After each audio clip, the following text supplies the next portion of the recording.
watching this episode of The Bright Bite. On today's episode, I'm going to give you guys some little pointers on how to take really awesome before and after pictures and kill it on Instagram. Basically, I've gotten some questions. I do a lot of before and afters of like my deep cleanings and like showing bleaching and things like that. So for, a lot of people ask me like, well, which camera do you use and things like that. I have like the best advice. So I want to say thank you to my esthetician who does before and afters of like when she does eyelashes. Her name's Cynthia, and she told me about this little tiny ring light, and it's called QIAYA, and I'm going to link where I got it on Amazon. It's like $11, and this thing has been the biggest lifesaver. I used to use like this really fancy camera with like a ring light and a halo, and it was really heavy, and I had to like adjust it, and then I realized, well, life gets so much easier because you have your phone all the time.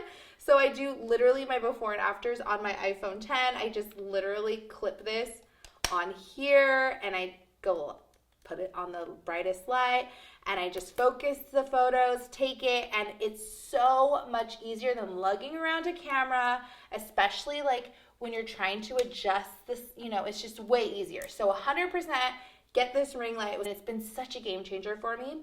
I get a lot of messages too, like how do you ask patients if it's okay if you like post their photos? So I always just make it really clear, like with every patient, I really give it my all. And I like try to explain, if you have gum disease, I get really excited because I'm like, listen, you have an issue, but we get to solve it together and we're going to work as a team. And so I love just to take photos just to show the patients.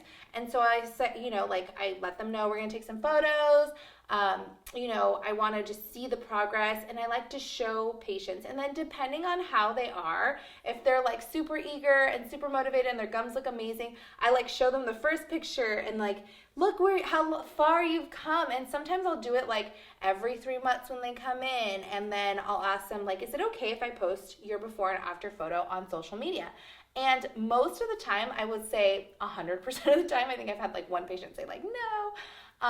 They say yes. And so you just really have to ask, let them know like, hey, I have a social media that's like dental based is pretty much what I say. And, follow me on there. Is it okay if I post your before and after? Because there's someone out there just like you who definitely doesn't know that they have gum disease or gum issues and would really benefit from this. And a lot of times patients are like, yes, absolutely. I like to think of it as like when you get your nails done. I love getting my nails done. I think I just like it. And I always you see photos of people, after they get their nails done, they post pictures of their nails. It's kind of like that. No one's going to ever know that that's actually their teeth. And so I always tell them I'm not going to put your name on there. No one's going to notice your teeth. It's just like a feel good, hey, look how great this looks. So definitely ask, and it always works. People will always say I don't care, go for it. You did all this hard work. And so I love, love, love that. The ring light, this has been the biggest secret game changer. So definitely check it out. And thank you for watching this episode. I love to see all your photos. So tag me so I can see them. Communicate with me on Instagram. I love getting direct messages and ask questions and things like that. So this one I've had a couple questions on, so I wanted to share what I do. And so if you have any personal tips, let me know too. So thank you for watching this episode. I hope you like it. Subscribe, and I'll see you guys soon.